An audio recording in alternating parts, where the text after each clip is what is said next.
Esta meditación sobre la adoración eucarística. Padre nuestro que estás en el cielo, santificado sea tu nombre. Venga a nosotros tu reino, hágase tu voluntad en la tierra como en el cielo.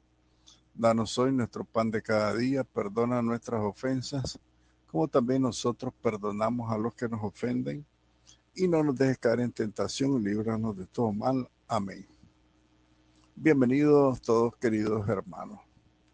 Continuando nuestra reflexión sobre la adoración, vimos anteriormente los criterios de la, eh, ya le digo los criterios de la, ya se me fue, de la fenomenología, esa es la palabra, la fenomenología, y después íbamos a ver los criterios de la teología para la adoración. ¿Qué dice la teología en respecto a la adoración?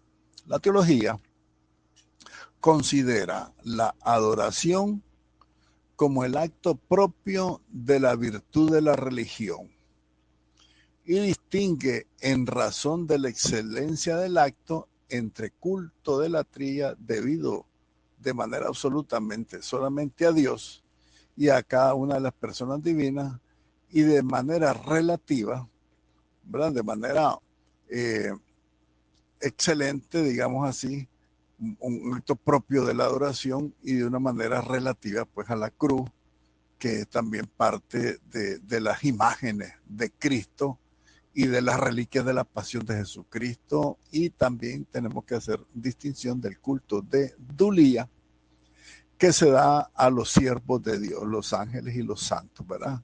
Y la Santísima Virgen María Hiperdulía, que participa en la dignidad divina, pero que el culto a María, pues, se denomina, ya lo dijimos, hiperdulía, a causa de su vinculación especial que tiene con el misterio de Cristo. Las primeras herejías, como el arrianismo, tendrían que reservar la adoración únicamente al Padre. Pero ya los primeros concilios ecuménicos, por ejemplo, el concilio de Nicea del año 325 y de Constantinopla el año 381, ya fijan en este punto la fe y la actitud cultual de la iglesia, cómo debería ser el culto. Después se planteó la teología la cuestión de la adoración de la humanidad de Cristo, que se resuelve en base a la unidad de la persona del Verbo. Esto fue en el concilio de Éfeso en el 431 y el segundo concilio de Constantinopla en el 553. También más compleja en la historia de la teología fue la controversia de los iconoclastas o iconoclastas, que eran los que negaban el culto a las imágenes. Icono es imagen, ¿verdad? Negaban ellos el culto a las imágenes. Eh, Ellos condenaban la proquinesis, o sea, el culto de adoración ante las imágenes. La iglesia nunca ha adorado las imágenes. Entonces, esta controversia de los iconoclastas se resolvió en el primer concilio, en el segundo concilio de Nicea en el año 787, aceptando la proquinesis ante las imágenes porque se orientan hacia quien representan, pero distinguiéndolas, por supuesto, lo dicho anteriormente, distinguiéndola del culto de la tría, que es única y exclusivamente a Dios en persona, no en imagen, ¿verdad? Sino en persona. Esto lo refiere el Denzinger número 601. En Occidente, que es nuestra iglesia latina o la iglesia romana, al margen de las luchas iconoclastas, se establece la doctrina de la distinción entre latría y dulía, por una parte, y la tría absoluta y la tría relativa por otra parte, como se ha dicho antes, o sea, el culto de la tría única y exclusivamente a Dios, el culto de la tría absoluta y de la tría relativa, por ejemplo, el signo de la cruz, ¿verdad? Es un culto de la tría relativa. Y esta es la doctrina que hace suya el Concilio de Trento en el año 1525, creo que, o 1535. La hace propia el Concilio de Trento, aunque sí, sin aludir a la última distinción del Denzinger 1821, porque Trento se refiere también a la adoración a Cristo en la Eucaristía con un culto de latría, incluso externo. Es la adoración a Jesucristo como Dios, un culto de latría absoluta, tendríamos que referirlo como lo dijimos anteriormente. Entonces, la base de esta doctrina de Trento, el culto de adoración a Jesús de Eucaristía, incluso externo, la base es la misma base que justifica la adoración de la humanidad del Verbo encarnado. El Verbo encarnado tomó una humanidad, pero esa humanidad es divina, porque es parte de la segunda persona de la Santísima Trinidad. Por lo tanto, la espiritualidad cristiana, con diversos matices según las escuelas teológicas, hace de la adoración el primer objeto de la vida en el espíritu. De manera particular considera la celebración eucarística como el más perfecto e íntegro ejercicio de adoración de toda la iglesia. No solamente porque el primero de los fines de la celebración es la alabanza y la acción de gracias, sino también porque en la acción litúrgica y sobre todo en el sacramento eucarístico se hace presente el Señor Jesús resucitado con su humanidad vivificada y vivificante por el Espíritu Santo. Esto es hermosísimo. Lo dice Sacrosanctum Concilio número 7 y la Lumen Gentium número 11 del Concilio Vaticano II. Entonces, el mayor acto de culto, de adoración a Dios es la Eucaristía, porque ahí se hace presente Jesucristo con su humanidad vivificada y vivificante. Hermosísimo. La reflexión teológica sobre la adoración eucarística. Quinto capítulo. El misterio trinitario como misterio de adoración. Dios adorado en sí mismo, adorado en cada una de sus perfecciones, lo ha de ser sobre todo en el misterio de su ser más íntimo, el Dios uno y trino. Y lo dice el símbolo de los apóstoles, el símbolo niceno-constantinopolitano, al confesar la personalidad divina del Espíritu Santo, dice que procede del Padre y del Hijo y que recibe una misma adoración y gloria. Ese es el credo largo. Entonces, los textos de la misa, por ejemplo, de la solemnidad de la Santísima Trinidad, ponen de manifiesto esta misma adoración a Dios uno y trino. De hecho, por eso toda la liturgia y de manera particular el oficio divino, la liturgia de las horas y la celebración eucarística y toda la liturgia tienen una orientación latreútica y doxológica, que es una expresión del dinamismo bendicional ascendente. Bendición a Dios por sus obras y descendiente invocación del nombre de Dios sobre los hombres, que tiene la misma oración bíblica y litúrgica de la iglesia. Esto significa, fíjense ustedes, que hay un dinamismo entonces en el culto de adoración a Dios, por lo que esa celebración de toda la liturgia, de los sacramentos y de la oración, a una orientación trateútica, la treútica, es de la tría, el culto de la tría, era un culto de adoración. y también tiene una orientación doxológica, o sea, una orientación de glorificación de Dios. Porque la glorificación de Dios y el culto de adoración o de latría tiene un doble dinamismo bendicional, ascendente y descendente. Primero, asciende a Dios el culto y adoración del hombre hacia Dios, y descendente porque cuando nosotros invocamos el nombre de Dios sobre nosotros, recibimos también la bendición y la glorificación de Dios en nosotros, porque cuando nosotros somos glorificados, es Dios mismo quien se glorifica a sí mismo. Por eso también la adoración de la Santísima Trinidad se pone de manifiesto en las diversas devociones del pueblo cristiano hacia ese misterio trinitario.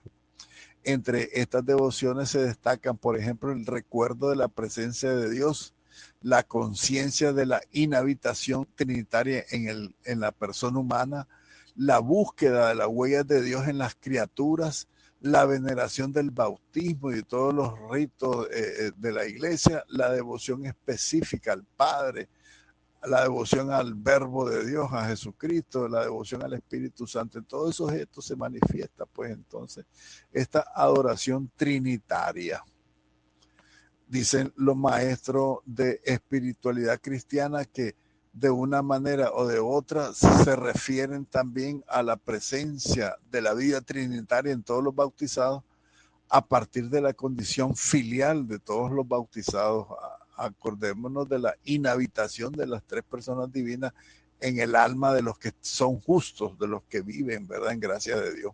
Entonces, la unión personal con Dios trinitario es también objeto en nosotros de contemplación amorosa y de gratitud gozosa. Nosotros tenemos que ser agradecidos, por lo tanto, en nuestra espiritualidad, por esa unión que tenemos, unión personal con el Dios trinitario, ¿verdad? Contemplarlo amorosamente y con gratitud gozosa, dice el texto, conociendo, ¿verdad?, y amándolo, bajo la acción del Espíritu Santo que da testimonio a nuestro espíritu de que somos hijos de Dios, dice San Pablo en la carta de los Romanos. Entonces, la filiación, la palabra filio quiere decir hijo, somos hijos de Dios. Fuimos adoptados hijos de Dios. Por eso la inhabitación de la Santísima Trinidad en lo justo. Entonces, reconociendo, por supuesto, el amor, influidos por el Espíritu Santo, ese Espíritu que da testimonio a nosotros que somos sus hijos. Y todas estas también son condiciones para adorar la presencia divina en el corazón de los creyentes. El especial modo de la presencia divina propio del alma racional de los seres humanos, ¿verdad? Consiste precisamente en que Dios está en esa alma como lo conoció esta alma, en aquel que lo conoce y lo ama, en el amado y en el amante, porque conociendo y amando el alma racional aplica su operación al mismo Dios. Cuando yo estoy conociendo a Dios, estoy aplicando una operación hacia Dios. Y cuando lo estoy amando, también estoy realizando otra operación hacia Dios. Entonces, repito, el conocimiento y el amor.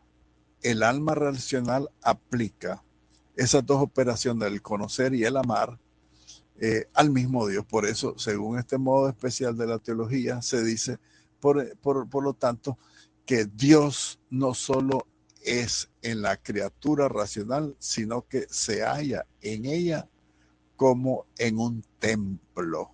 Lo dice Santo Tomás de Aquino, lo dice el Concilio Vaticano II, lo dijo San Pablo también, que nosotros somos templo vivo de Dios. Por eso, la adoración en espíritu y en verdad, ya no buscar los lugares, sino el interior de uno, el corazón de uno. Y el último capítulo, pues, de este apartado de la adoración, si bien es cierto, vamos a seguir el tema de la adoración eucarística, en este último apartado habla de los gestos de adoración trinitaria. el acto espiritual de la adoración se traduce necesariamente en unos gestos característicos, como por ejemplo la genuflexión, o sea, ponerse de rodillas, las inclinaciones, las postraciones, etcétera. De suyo, pues cada uno de estos gestos no son exclusivamente religiosos, ¿verdad? Por supuesto, ni han sido siempre reservados a la divinidad. Por ejemplo, los japoneses se inclinan, unas grandes reverencias se hacen entre ellos mismos, entre sus autoridades. Entonces, no necesariamente son exclusivamente religiosos todos estos gestos de inclinación o postraciones. Sin embargo, en el ámbito religioso, todos estos gestos manifiestan la actitud profunda del hombre para con Dios.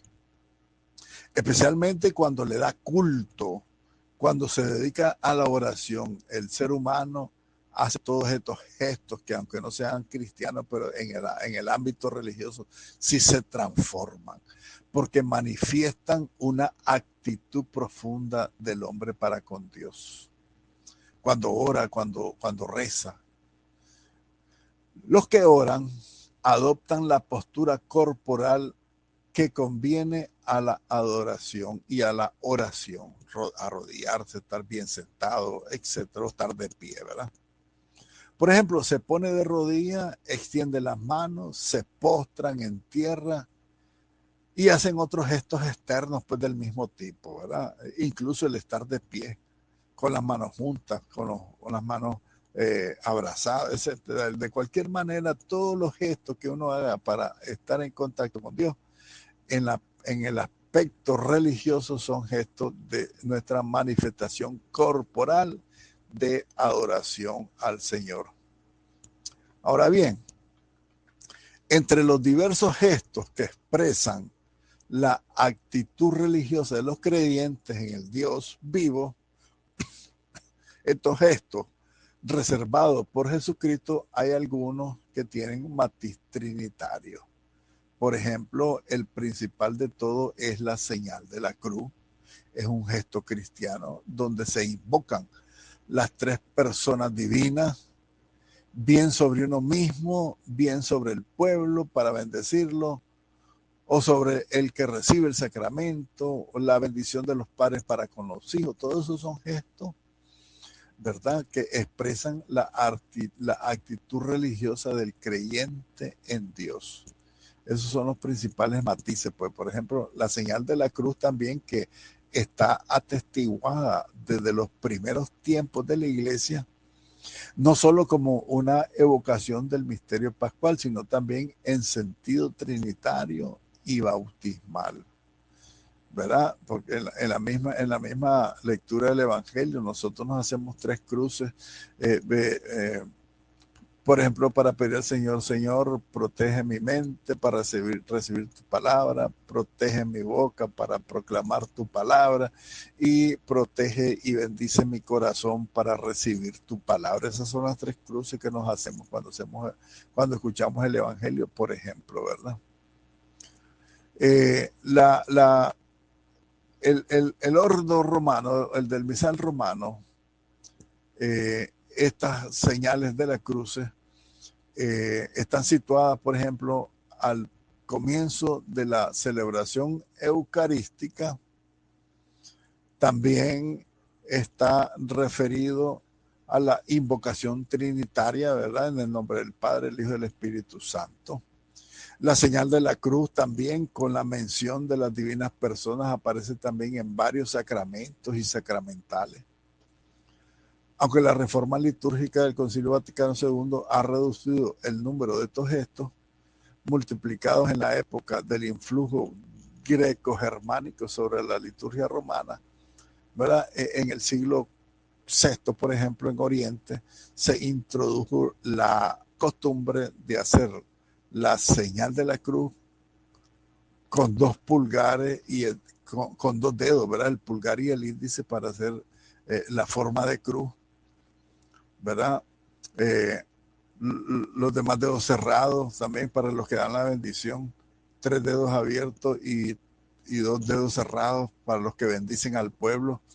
que expresan, ¿verdad?, las dos naturalezas de Cristo o el gesto de la Santísima Trinidad, tantas cosas que se pueden, ¿verdad?, dilucidar de esos tipos de formas de poner la mano para hacer la bendición. Y esta costumbre pasó después a Occidente, a nuestra iglesia, ¿verdad?, primero en Oriente, después a nosotros, siendo posteriormente sustituida pues con la mano abierta. Ahora nosotros nos santiguamos en nombre del Padre, del Hijo y del Espíritu Santo con la mano abierta.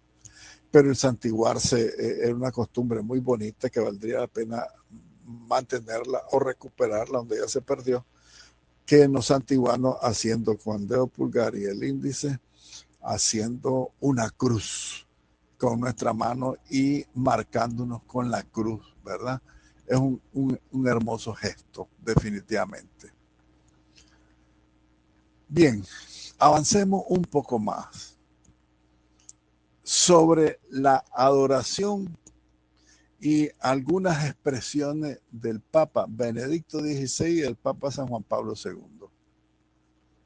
Reconocimiento lleno de gratitud, dice el Papa Benedicto XVI, cuando habla de la adoración. Dice, ¿qué significa adorar? Se trata quizá de una actitud de otros tiempos, sin sentido para el hombre contemporáneo. Dice el Papa Benedicto, no, es una oración muy conocida que muchos rezan por la mañana y por la noche. Y comienza precisamente con estas palabras. Te adoro, Dios mío. Te adoro con todo mi corazón.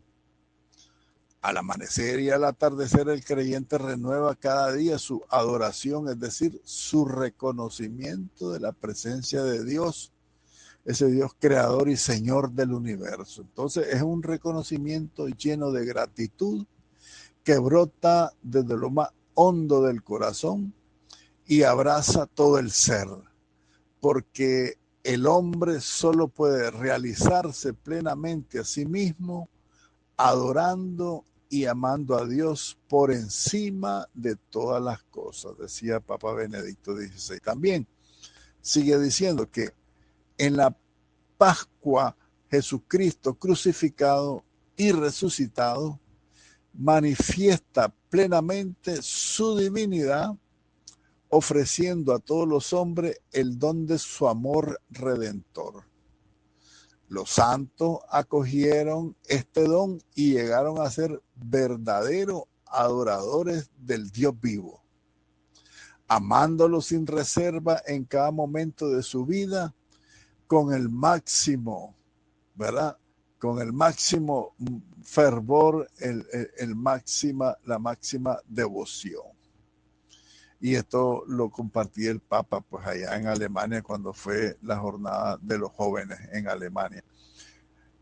Decía también, hablando de la Santísima Virgen María, ¿quién mejor que María puede acompañarnos en este exigente itinerario de santidad? ¿Quién mejor que ella puede enseñarnos a adorar a Cristo? Que ella ayude especialmente a las nuevas generaciones a reconocer en Cristo el verdadero rostro de Dios, a adorarlo, a amarlo y a servirlo con total entrega. Juan Pablo II, por su parte, en la Jornada Mundial de la Juventud del año 2005, miren ustedes, antes de morir el Papa. No, el 2005 fue el Papa Benedicto. El Papa San Juan Pablo II fue, sí, el 2005, también habla aquí. Vamos a ver qué dice el Papa San Juan Pablo II. En primer lugar, le puso un lema a esa jornada de la juventud. Hemos venido a adorarlo, decía el lema. Decía el Papa San Juan Pablo II, el padre de Elf afirmó una vez que no hay nada más importante que la adoración. Y lo dijo en el contexto de su tiempo, cuando era evidente que una adoración destruida destruía al hombre, ¿verdad? Una adoración destruida destruía al hombre. O sea, que si nosotros adoramos mal, destruye al hombre una mala adoración. Entonces, con todo esto, en nuestro nuevo contexto, la adoración perdida y por lo tanto del rostro perdido de la dignidad humana, nos corresponde de nuevo a nosotros comprender la prioridad de la verdadera adoración y hacer que los jóvenes, así como nosotros mismos, nuestras comunidades, seamos conscientes de que no se trata de un lujo de nuestro tiempo confuso, que tal vez no nos podemos permitir adorar verdaderamente a Dios, sino que es una prioridad, porque donde no hay adoración, donde no se tributa a Dios el honor como primera cosa, incluso las realidades del hombre no pueden progresar. Entonces, donde no se ama a Dios, no hay progreso de la humanidad. Retomemos que dice el Papa San Juan Pablo II también. No, está hablando del Papa Benedicto, 2005, porque en 2005 ya el Papa Benedicto había muerto. Bueno, veamos lo que dice, ¿verdad? Papa Benedicto, perdón. De la adoración a la celebración eucarística hay que dar ese paso. La adoración, dice él, la adoración llega a ser, en la celebración eucarística, llega a ser unión. Dios no solamente está frente a nosotros como el totalmente otro. Dios está real y verdaderamente dentro de nosotros y nosotros estamos en Él. Su dinámica nos penetra y desde nosotros quiere propagarse a los demás y extenderse a todo el mundo. Entonces nosotros somos como el canal, como sacramento de salvación para toda la humanidad. Dios entra en nosotros y nosotros tenemos que darlo a conocer al mundo. En esa dinámica de unión que tenemos con Dios, Él está dentro de nosotros y desde nosotros y desde una vez penetrado en nosotros, Él quiere extenderse en el mundo entero. Yo encuentro una alusión muy bella a este nuevo paso en la última cena, que nos indica con la diferente aceptación de la palabra adoración en griego y en latín. La palabra en griego, ya lo decimos, que se pronuncia prokinesis, significa el gesto de sumisión, el reconocimiento de Dios como nuestra verdadera medida, cuya norma aceptamos seguir.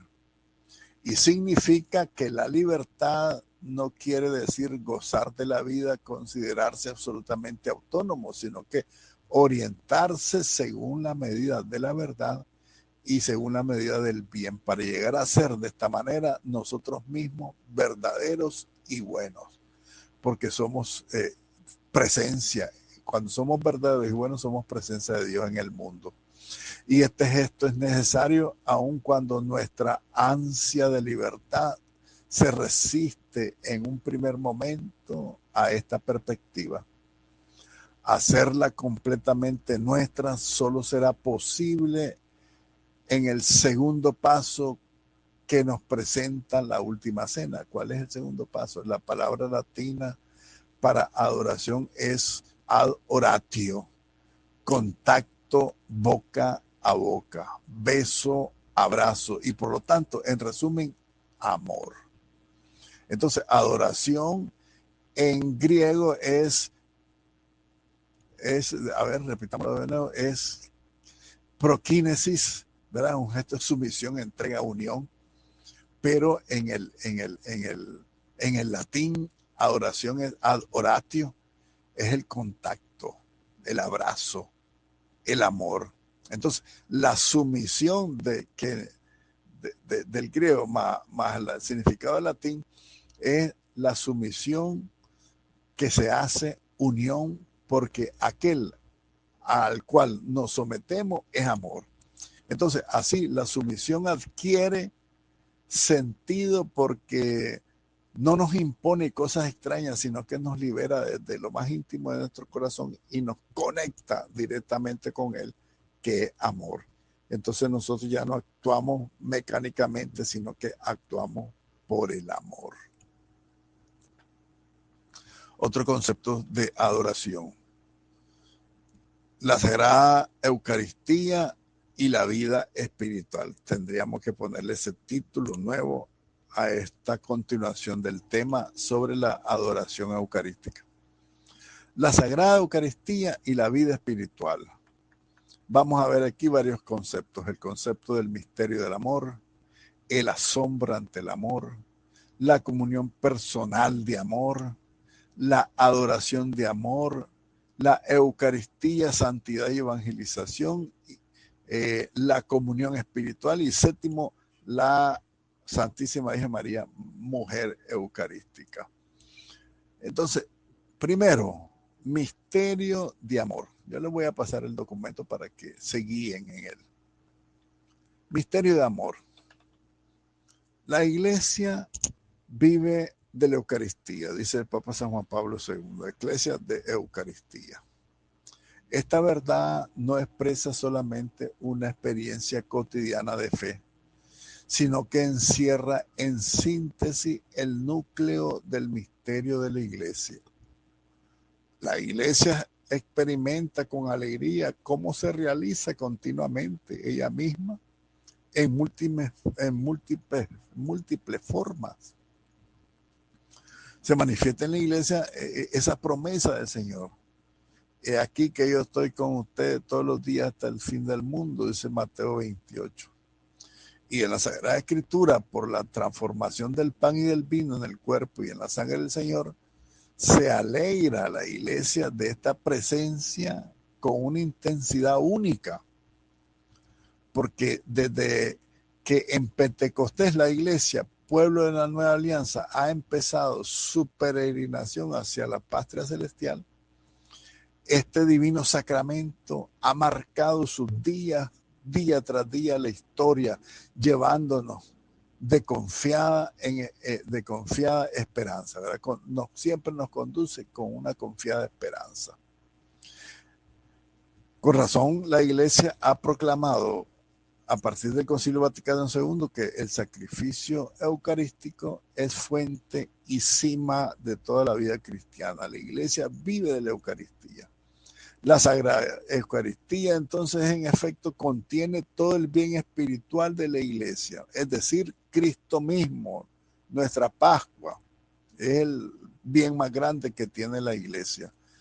Cristo, nuestra Pascua, pan de vida, que da la vida a los hombres por medio de su Espíritu Santo.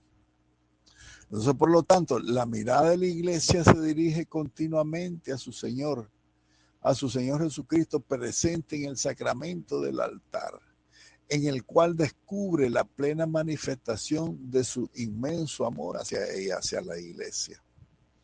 Y esta Iglesia de Eucaristía, en este arranque de la última encíclica del Papa San Juan Pablo II, Iglesia de Eucaristía, lo repito, marca claramente el enfoque eclesial de todo ese su documento, pero muestra también la esencial dimensión espiritual, personal y propia de cada uno de los cristianos que encierra este sacramento de la Eucaristía. De dos dimensiones perfectamente armonizadas, porque así lo pide la misma naturaleza de la Iglesia, de la Eucaristía y de la vida espiritual cristiana. Y el objeto de estas líneas es precisamente subrayar más particularmente las enseñanzas papales sobre la Eucaristía como fuente y cima de la vida espiritual cristiana.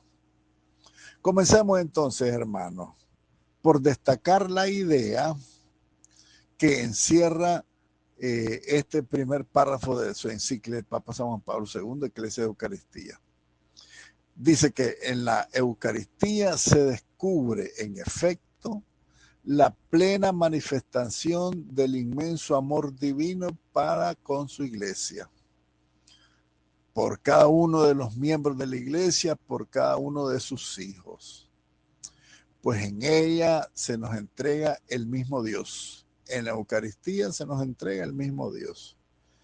Ese Dios encarnado, Jesucristo, y con él la obra de nuestra redención, que él la ganó para nosotros en su cruz. Al dar a la Eucaristía todo el relieve que merece la Iglesia y poniendo todo esmero en no infravalorar ninguna de sus dimensiones y exigencias, somos realmente conscientes de la magnitud de este don. Y a esto nos invita una tradición incesante que desde los primeros siglos ha sido testigo de una comunidad cristiana celosa en custodiar este inmenso tesoro de la Eucaristía. La Iglesia, impulsada por el amor, se preocupa de transmitir fielmente a las siguientes generaciones cristianas, sin perder ni un solo detalle, la fe y la doctrina sobre este misterio eucarístico. No hay peligro de exagerar en la consideración de este misterio, porque en este sacramento se resume todo el misterio de nuestra salvación. Es increíble el valor que tiene la Eucaristía. El valor de la Eucaristía es infinito. La virtud de la Eucaristía es infinito porque es el alma y la vida misma de la Iglesia y de todos los fieles. Las almas santas saben captar esto de forma intensa y personal. Saben descubrir en el misterio eucarístico, en todas sus dimensiones, que son las dimensiones de la Eucaristía, son sacrificio, presencia y comunión. Las almas santas descubren el inmenso, el enorme valor de ese tesoro, de esa entrega amorosa, personal, íntima, intensa de Dios en el alma de cada uno de los cristianos. Y es la gran prueba de cómo Dios nos ama, cómo Dios me ama.